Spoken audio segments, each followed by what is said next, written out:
हाय दोस्तों, नमस्कार। स्वागत है आपके अपने चैनल वेज नॉन वेज में। आज हम लेकर आए हैं आपके लिए भथुआ भाजी। जी, हम आज भथुआ भाजी लेकर आए हैं। जानने के लिए बने रहे इस पूरी वीडियो पर। और एक और बात, अगर आप हमारे चैनल पे नए हैं तो लाइक करें, सब्सक्राइब करें और शेयर करें। अब हमारा भाजी को हम तोड़ लेंगे। इसे हंसिया से नहीं काटना है। इसे देखिए तोड़ना कैसे है, नाखून से तोड़ना है, अंगूठे के।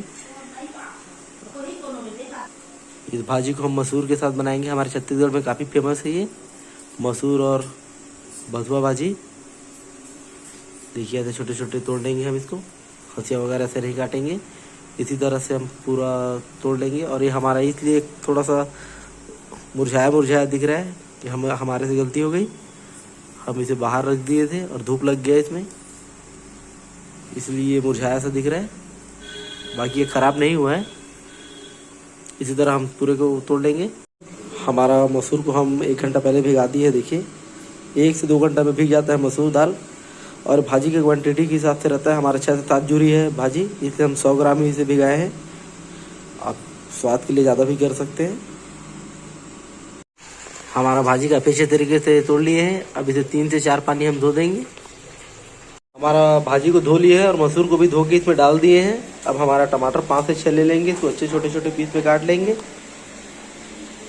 हमारा कढ़ाई गर्म हो गया है। हम देखिए छोटे छोटे पीस में टमाटर को काट दिए हैं। कढ़ाई हमारा गर्म हो रहा है। हमारा कढ़ाई काफ़ी अच्छे तरीके से गर्म हो चुका है। अब इसमें हमारा मसूर और भाजी को डाल देते हैं। बिना तेल के डालेंगे, देखिए, ताकि ये पूरा पक कर अपने भाप में ही ये पक जाए। इसे 2 मिनट तक अच्छे से चम्मच चलाते रहें। 2 मिनट से ज़्यादा नहीं पकाना है।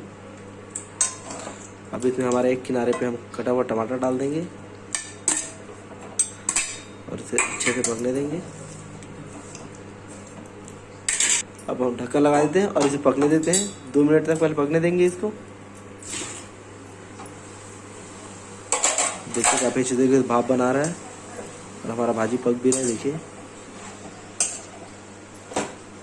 देखिए कलर चेंज हो गया हमारे भाजी का। अब हमारा नमक डाल देंगे स्वाद अनुसार।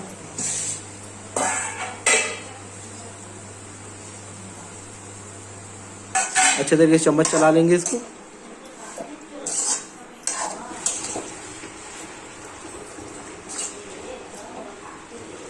ढक्कन लगा के पकने देंगे। देखिए हमारा जब से हम नमक डाले हैं पानी काफ़ी अच्छे तरीके से आने लगा है, पानी छोड़ने लगा है। अब जब तक हमारा पानी सूख ना जाए तब तक हम इसे भूनते रहेंगे और चम्मच चलाते रहेंगे ताकि ये चिपके नहीं। और टमाटर भी हमारा काफ़ी अच्छे तरीके से गलने लगेगा। इसी तरीके से पकाते रहना है और चम्मच चलाते रहना है। जी, इस पर ढक्कन वगैरह ना लगाएं। इसी तरीके से चम्मच चलाते पकाते रहें। अगर ढक्कन लगाएंगे तो और भी ज़्यादा पानी छोड़ने लगेगा ये। और हमारा लहसुन देखिए हम कर लिए इसको तड़का देने के लिए, जिसको हम छत्तीसगढ़ में बघारना बोलते हैं। और इसमें लाल मिर्च सूखा वाला रखेंगे, खड़ी। देखिए काफ़ी अच्छे तरीके से पक रहा है हमारा भाजी और मसूर दोनों। और टमाटर भी काफ़ी अच्छे तरीके से गल रहा है। देखिए काफ़ी अच्छे तरीके से हमारा पानी पूरा सूख गया है और हमारा भाजी भी पक गया है। अब इसे हम निकाल लेते हैं एक बर्तन पे। हमारा ढक्कन पे ही निकाल लिए हम। आपकी जैसा व्यवस्था उस पर निकाल सकते हैं। हम इसे बघारना है इसलिए हम इसे ढक्कन पे ही निकाल लेंगे।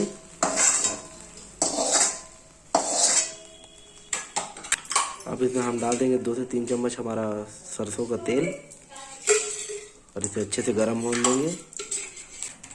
अब हमारा लहसुन को हम डाल देंगे और अच्छे से लाल होने तक भून देंगे उसको।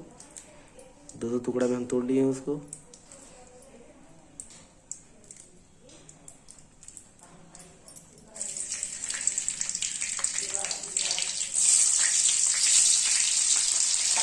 और हमारा 2 लाल मिर्च ले लेंगे, खड़ी वाला।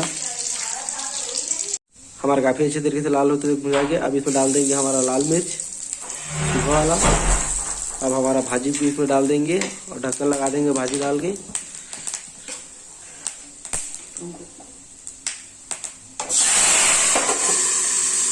और 3 से 4 मिनट तक ऐसे रहने देंगे ताकि जितना लहसुन का खुशबू और हमारी मिर्ची का पूरा भाजी के अंदर चले जाए। देखिए काफ़ी अच्छा लग रहा है हमारा भाजी। सारा खुशबू इसमें चला गया होगा लहसुन का। और लहसुन का खुशबू काफ़ी अच्छा लगता है भाजी वगैरह पे। और किसी प्रकार का कुछ नहीं डालना है। बस इसे 4 से 5 मिनट तक अच्छे तरीके से पका लेंगे। ज़्यादा नहीं पकाना है, 4 से 5 मिनट तक ही पकाना है। थोड़ा सूखा कर देंगे हल्का सा। देखिए काफ़ी अच्छा लग रहा है हमारा भाजी। अभी से ही मसूर को देखिए काफ़ी रंग ला रहा है हमारा मसूर। हमारा भाजी रेडी हो चुका है। देखिए काफ़ी अच्छा लग रहा है। पसंद आए तो लाइक करें, सब्सक्राइब करें, शेयर करें, कमेंट करके जरूर बताएं कि आपको वीडियो कैसा लगा। धन्यवाद।